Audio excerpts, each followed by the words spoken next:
Today we have the high privilege of being in the home of Robert St. John, who's been a long-time friend of the hour. His friendship with Anthony and many of the folks who were affiliated with the hour, it's been a long-time relationship, hasn't it? It has. I'm a long-time Methodist, 57 years. I'm a Methodist because my grandfather owned a pair of shoes.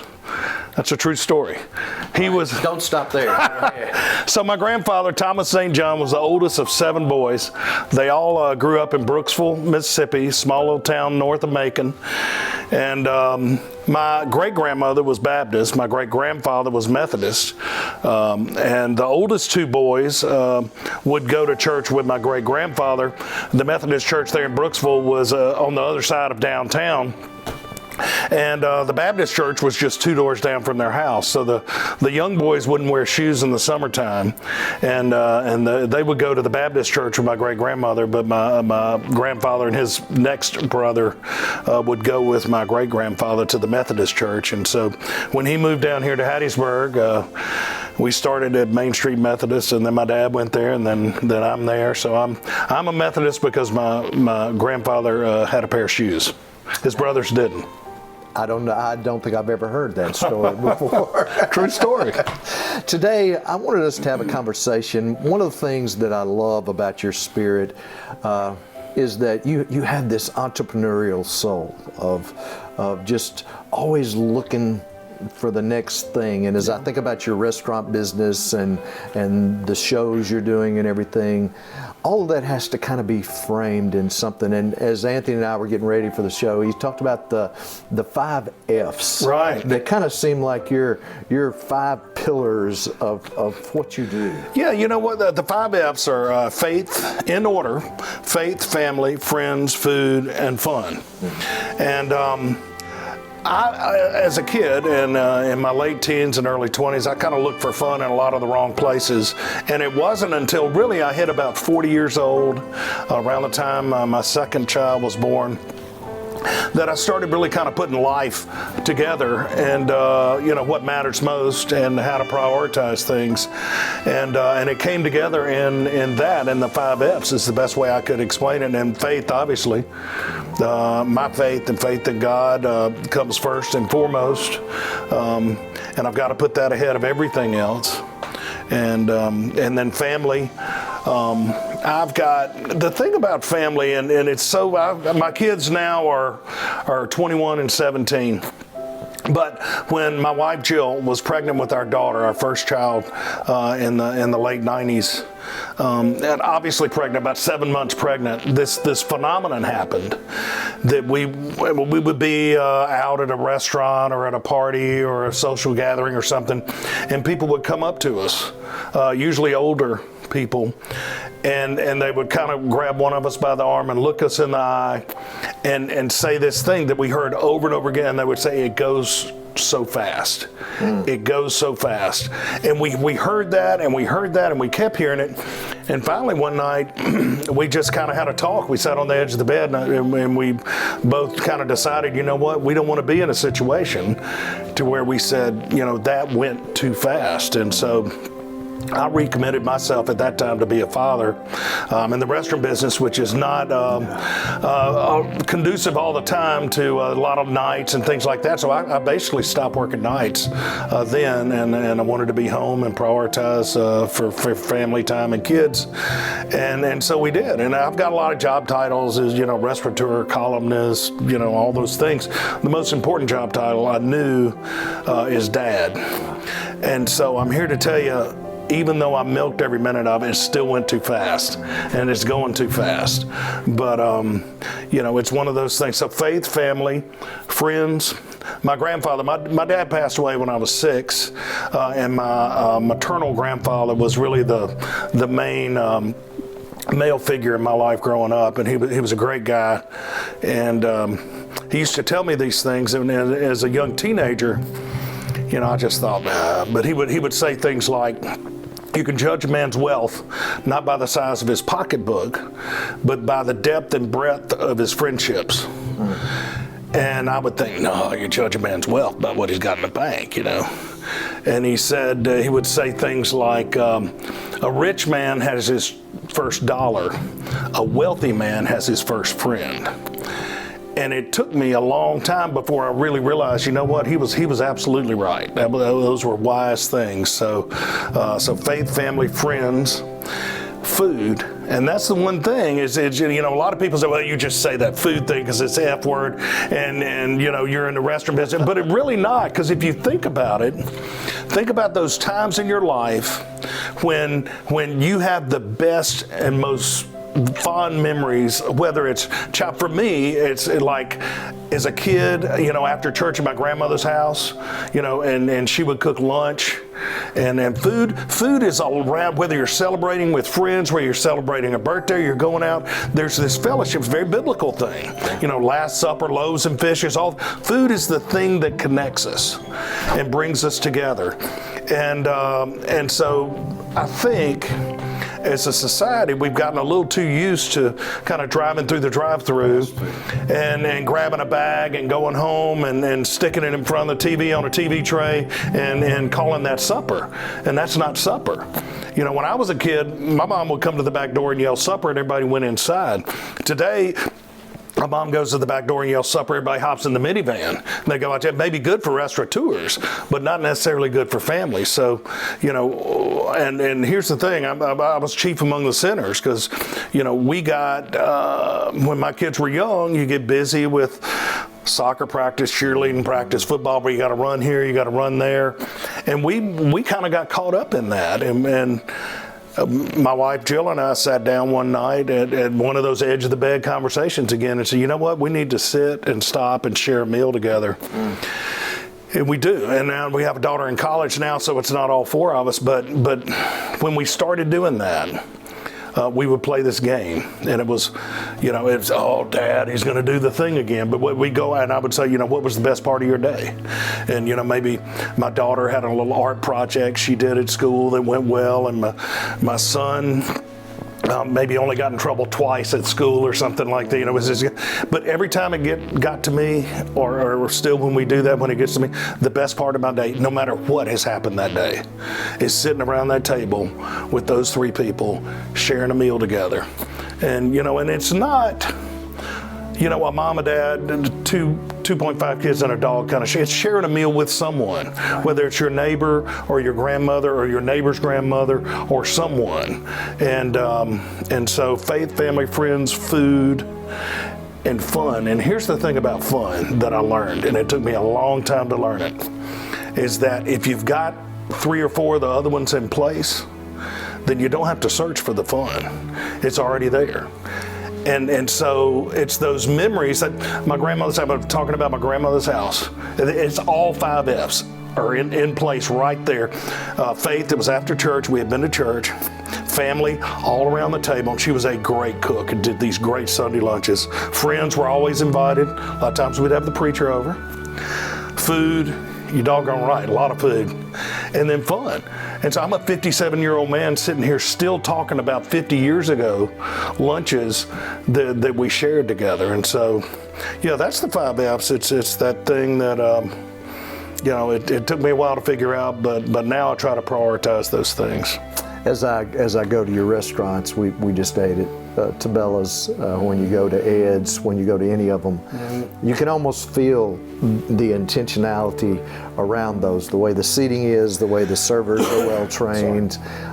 Your articles that you write are all this wonderful kind of tapestry of storytelling, of family, the weaving together, that sense of humor and fun that we were talking about before we started taping.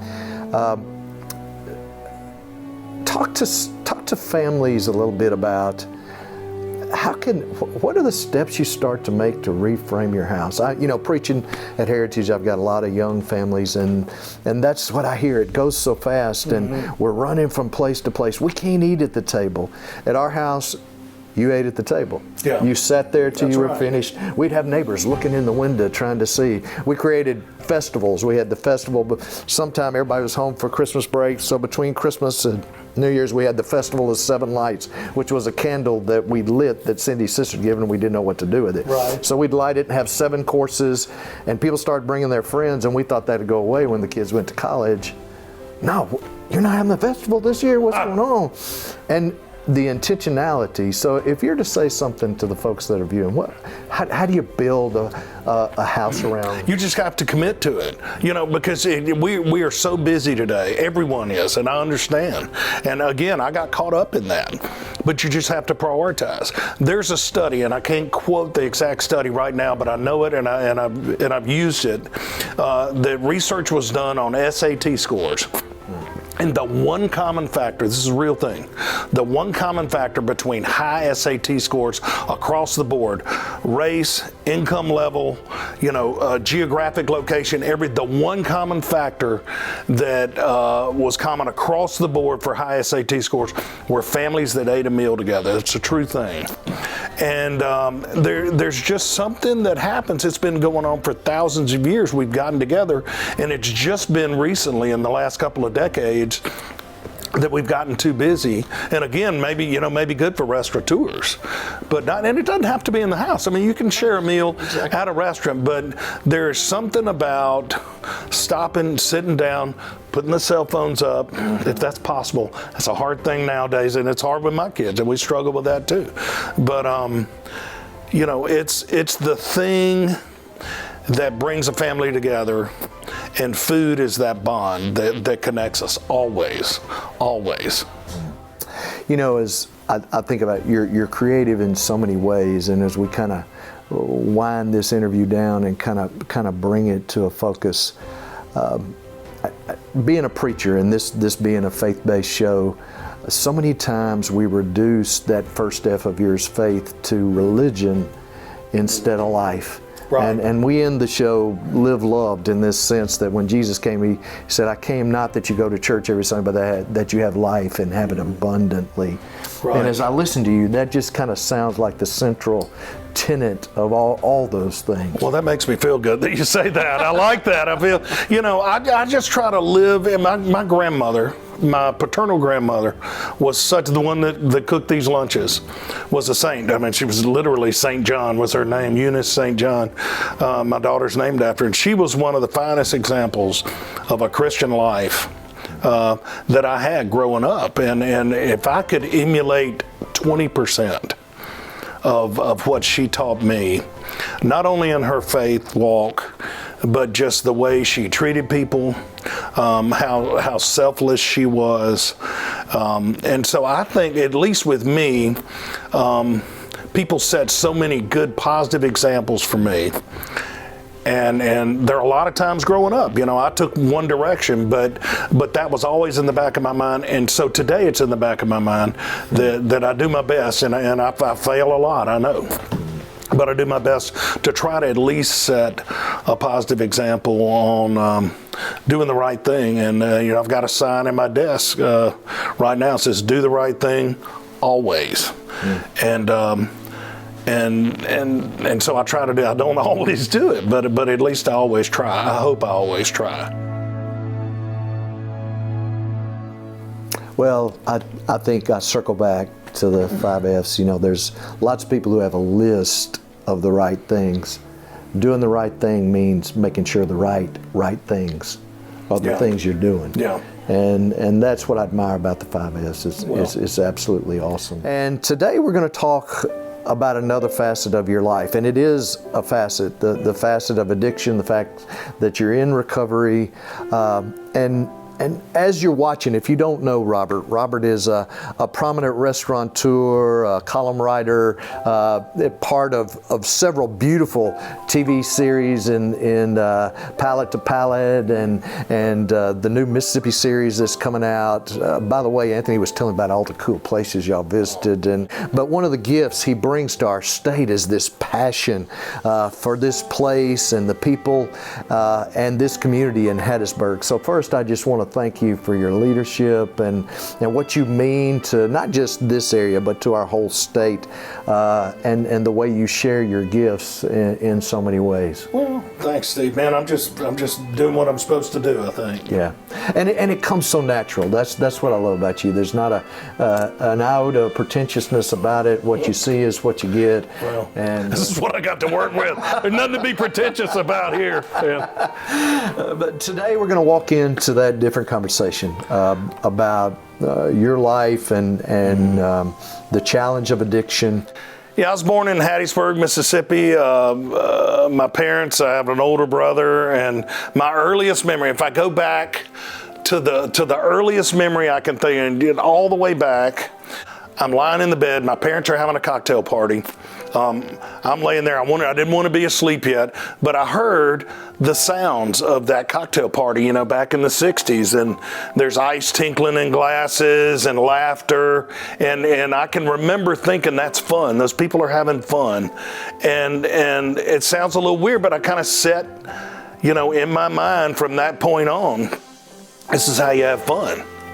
And I had a good job. My dad died when I was 6. My mother raised my brother and me up on her own as an art teacher, on an art teacher's salary, and did a good job. I was about 13 when I had my first drink. I was 14 the first time I got drunk. It was another guy. We were some older kids. It became this thing that instantly I really felt a part of some type of maybe, some kind of fraternity of, there's people drinking and partying and having fun and that kind of thing.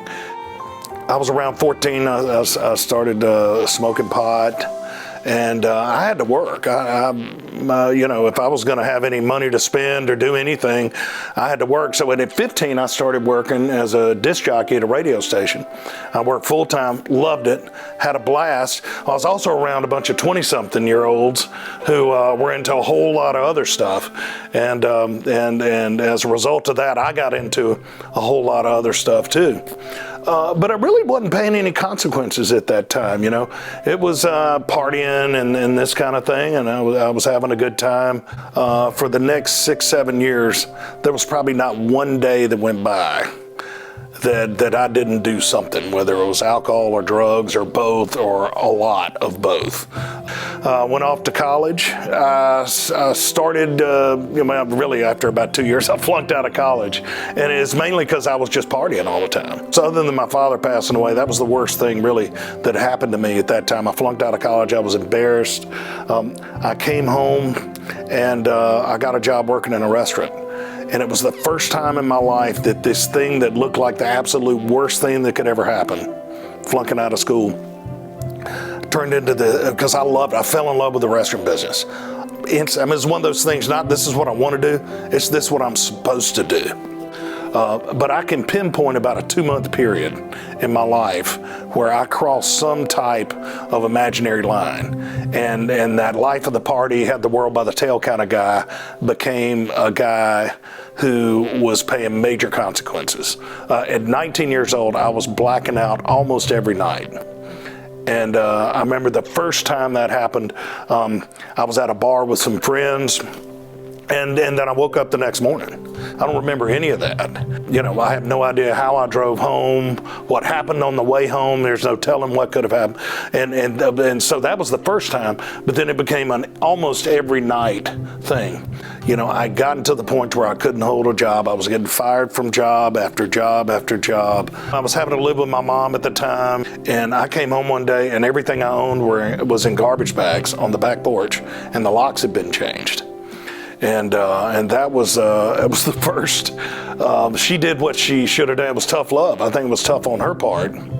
But I ended up going through a series of worse and worse places to the point to where I was in a rundown, just worst you can think of, trailer park. And so I was doing some really dangerous things, and I call it kind of the dark days of my soul.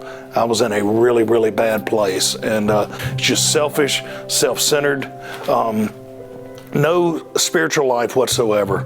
I was in a dark, dark place. And one night, May 24th, 1983, I'd left a party, and I was on my way home back to my grandmother's house. And I'd been drinking a lot, and I passed a police car. It's about 1 a.m. Something clicked in me, and I said, I'm going to run. I hit, and I was, 1 a.m, I was going down 4th Street at 90 miles an hour through neighborhoods. Arrested me. They took me down to the police station under DUI. I'm 21 years old. I called my mom, and she was prepared for the call. She said, this is what we can do. We can either sell your car or you can go to rehab. The party had been over a long time for me. You know, I would have told you I was partying and having fun. There was no fun. And so I went up to what was then the Chemical Dependency Center at Baptist Hospital. The first time I ever heard, I got to that treatment center, and sometime within the first few days, someone told me, probably a counselor, you never have to drink again.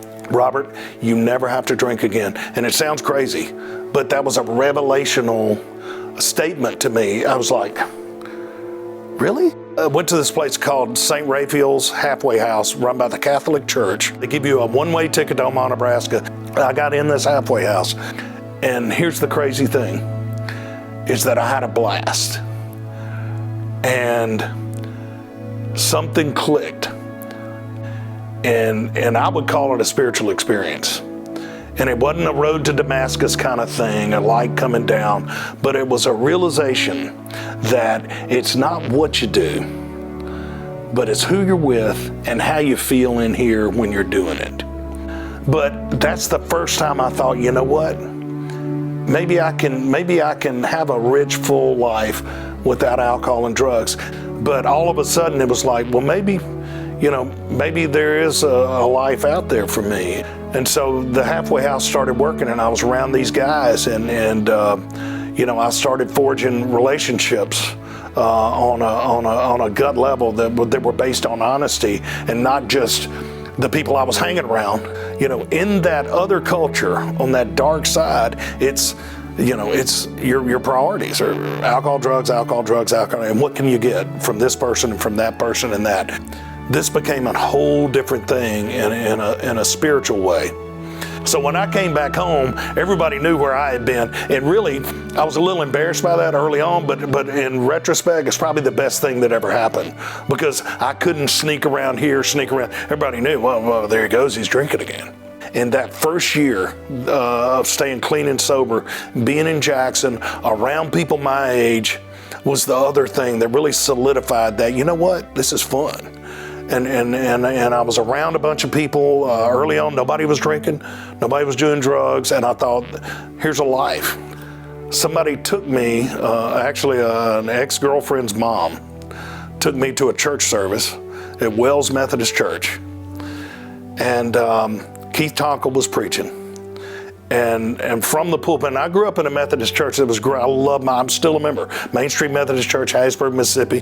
That's where I'm a member. That's where my kids are members. That's where my dad and his dad were all members.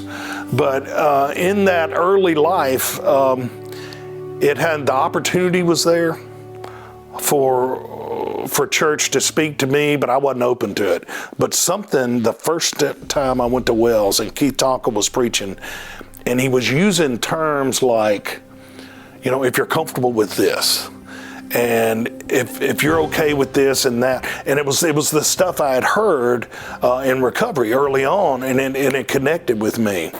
And so then I started dealing with my spirituality, because and it's my belief that there's no way to stay clean and sober without a spiritual solution and a higher power that I choose to call God. And so I started on that path, and I wanted to open a restaurant. And so I went to Jones. I took 12 hours, made a 4-point, came to Southern Miss. They let me in. I was taking 18, 21 hours, summer school, working full time. I basically got out of college in 3 years. Opened the Purple Parrot in 1987. Have really, just done restaurants and all this stuff I've done since then. I went through, now I've been clean and sober at this point, I guess, for 35 and a half years, something like that. Probably 28, 29 years of sobriety. I really, really plugged back in to 12-step recovery type programs. And, you know, there was a time spiritually during that time I was kind of in the wilderness in those dark days that I may have even become agnostic during that time. I put God down a few notches and put Robert up here. When I started going back and I started practicing those principles of 12-step recovery, that I was able to prioritize. When I'm really hitting on all cylinders in a spiritual program, then you know, I put my faith first, and I put God first, and then I put my family next, you know, and then I put my friends in there, maybe my coworkers, and then maybe 4 or 5 Robert ends up there. But that's not a natural thing for me to do. I don't prioritize that way naturally, but it takes a little bit of spiritual help. But when I do, it makes all the difference in the world. Get out a piece of paper and a pen and write down what you think your best life could be. Dream big. I'm talking about really, really big. And write that down and fold it up and put it in a drawer. Just don't drink and don't use. And about 15 or 20 years from now, pull that out. I really wish I would have done that. I wish somebody would have told me to have done that back in 1983, because whatever I would have written on that page would have so undershot what life has given me. And not because of me, not because of anything Robert's done, but it's what God has done for me, what 12-step recovery programs have done for me, and what other people have done for me. And so those gifts, I'm not talking about worldly things or monetary things at all. You know, it's relational gifts and spiritual gifts that have been made available to me, that have just made all the difference in the world. And I haven't missed out on a thing. I mean, I was king of Mardi Gras 9 years ago. I mean, there's a party. I didn't miss. I go to concerts. I do everything I've ever wanted to do, and that I never thought I'd be able to do. But life's good. Well, thank you again, man. Hey, thanks. You know, as we end the show, I'm just captivated by Robert's compelling story. And what I'm reminded of in the arena of addiction, we were at a seminar, and one of the speakers said, the cure to addiction is not what you think. It's not abstinence, though that's a part of it. It's not just treatment. The real cure to addiction is connection, relationships, people who make this journey with you. At Heritage, with the Hour, we've sponsored events like Road to Recovery. Now, every Sunday, our church goes to Clearview Recovery Center and provides spiritual direction for those who are there. And what we want to say to you today is that there's not a family. This is like cancer. It's a disease. And there's not a family, just like cancer, that hadn't been touched by it.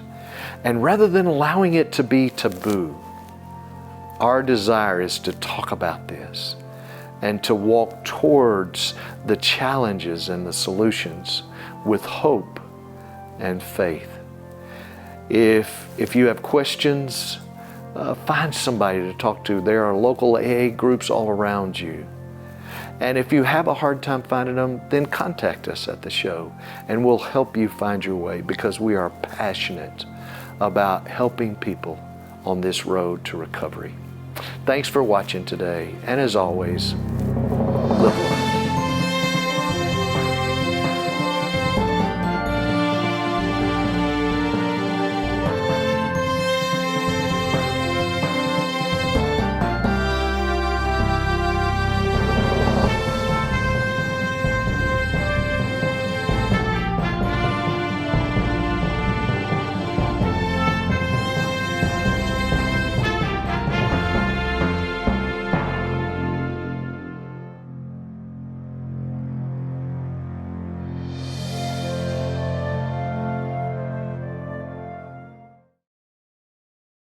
There's so many people looking to Facebook, looking to Netflix, looking for on-demand material to just kind of fill their time. And as we begin to think about the next 50 years for the Hour, Anthony and I came across a new format. It is kind of like Netflix. We're calling it Our Stream. And it is an opportunity for you to get all the archive stuff that we've had, specialty programs, all kind of things, and have it on demand. Anthony's going to have some graphics on the screen that'll tell you where to find us on our website, thehour.org.